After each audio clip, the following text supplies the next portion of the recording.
Merci au comité de sélection d'avoir accepté cet article sur un sujet qui n'est pas très courant en chirurgie vasculaire, le lipœdème.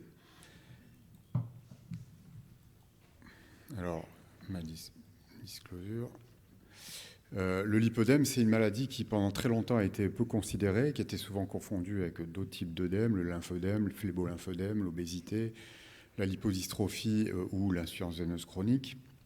Et en raison de sa présentation clinique, les patients étaient souvent orientés vers des spécialistes vasculaires qui étaient souvent impuissants. Et pourtant, c'est une maladie, c'est un problème préoccupant, ça a un impact très important sur la qualité de vie des patients, et ça a une prévalence qui est non négligeable. 10 à 20% des patients qui consultaient dans les centres de traitement de lymphœdème présentaient un lipœdème selon un document de consensus récent. Les choses changent heureusement, et c'est un problème pour lequel il y a un intérêt croissant, qui a conduit l'OMS à inclure le lipœdème dans sa classification internationale des maladies, où elle est définie comme une infiltration graisseuse diffuse qui ne prend pas le godet et qui peut être localisée aux jambes, aux cuisses, aux hanches et parfois aux bras. Donc il nous a semblé intéressant d'étudier la prévalence, la présentation clinique et la prise en charge chirurgicale du lipœdème dans notre pratique clinique. Donc j'ai revu l'ensemble des dossiers des patients qui ont consulté dans notre centre entre 2012 et 2021, et parmi les plus de 7200 dossiers, 86 ont été identifiés comme patients ayant un lipœdème pur, grâce à la recherche de mots-clés et la visualisation de photos. Et ça représentait donc 1,17%, et tous ces patients étaient des patients, donc exclusivement des femmes. Le lipœdème pur est défini comme un arrêt brutal de l'infiltration graisseuse au niveau du coup de pied, en coup de hache, le pied n'étant jamais impliqué. Il nous a semblé intéressant de comparer ce groupe de patients avec un groupe de femmes qui présentaient un œdème sans lipœdème, parce que la présentation clinique est un peu similaire. Alors, la comparaison de ce groupe de patientes lipœdème et véno-lymphœdème a été intéressante parce que les résultats étaient complètement contre-intuitifs. Les patientes qui avaient un lipœdème étaient plus jeunes, elles avaient un IMC plus bas, elles étaient beaucoup plus souvent symptomatiques et pourtant elles étaient beaucoup moins souvent traitées chirurgicalement. Je me suis concentré sur les 51 patientes avec lipœdème traitées chirurgicalement pour l'insuffisance veineuse chronique. Et les 61 membres inférieurs étaient tous à un stade de C2, de varices non compliquées. Il y avait une absence de reflux saphène dans un tiers des cas, et on avait pu traiter les patientes avec de simples phérectomies en préservant la saphène selon la méthode Asval dans plus de 80% des cas, avec des suites qui ont été très simples, puisqu'il n'y a pas eu de complications post-opératoires significatives. Et vous voyez qu'à 1 mois et 1 an, les résultats en termes cliniques et hémodynamiques étaient excellents, avec surtout une très très bonne satisfaction globale du patient. Donc en commentaire, on peut dire que quand un lipœdème est associé à une insuffisance veineuse chronique, les varices, dans notre pratique, le stade d'insuffisance veineuse était peu avancé, puisqu'il y avait 100% de varices C2 non compliquées, avec dans plus d'un tiers des cas, pas de reflux saphène. On avait pu préserver la saphène dans plus de 80% des cas lors du traitement, et pourtant, ces patientes étaient très symptomatiques.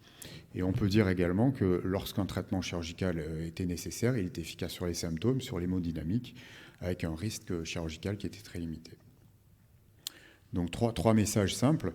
La prévalence du lipœdème pur dans la population qui a consulté notre centre chirurgical était limitée et concernait exclusivement des femmes. C'est des choses qu'on retrouve dans les littératures.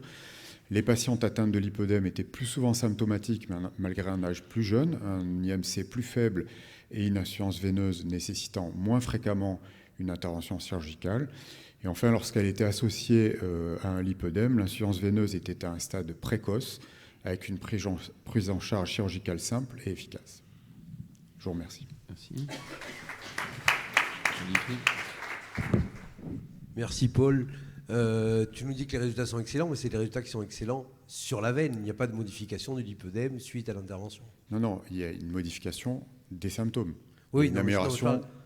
Sur le lipœdème, sur le plan esthétique, voilà. C'est ça que Non, bien sûr que non. Non, il y a pas. En fait, dans le lipœdème, il n'y a pas d'œdème.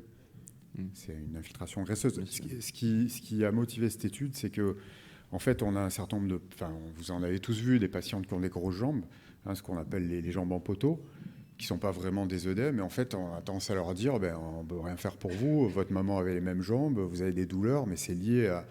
Le lipœdème lui-même provoque des symptômes. Donc, est-ce que le fait de les traiter pour les varices, parce que quand elles ont des varices, on les traite, mais on ne sait pas quoi leur dire quant aux symptômes. Difficile, on peut leur dire, a priori, vous n'allez pas être amélioré parce que vous avez une gêne des deux côtés, vous n'avez pas de varices d'un côté, et puis les jambes en poteau, ça fait mal. Et en fait, c'est pour ça que ça m'a intéressé, parce qu'on démontre qu'en traitant les varices, on les améliore d'un point de vue symptomatique. Et elles souffrent moins après, parce qu'elles sont habituées, comme souvent dans la douleur chronique, et donc elles ne se rendent compte de l'amélioration qu'après. Alors, est-ce que chez ces patientes, je sais que tu n'es pas un adepte à juste titre, de la compression post-opératoire prolongée, est-ce que tu modifies cette façon de faire? Est-ce que tu les laisses plus longtemps? Est-ce que tu fais aussi une préparation parfois sur des lipœdèmes un peu plus importants, style pressothérapie, ou une compression de type classe 3 ou en préopératoire? Alors, on parle du lipœdème pur, c'est-à-dire avec l'arrêt de l'infiltration au coup de hache. Il n'y a pas d'œdème. Donc, s'il n'y a pas d'œdème, je suis mon habitude. Il n'y a pas du tout de compression post-op. Nous, moi, depuis quelques années, je ne mets plus du tout de bas de compression. Après la chirurgie, elles sortent sans bas et elles n'en mettent pas, sauf si elles se sentent mieux avec.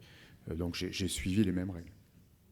Donc, tu ne changes rien? Non. Ouais. Il y a souvent un caractère héréditaire? Toujours, presque toujours. Ouais, je suis d'accord. Merci pour ces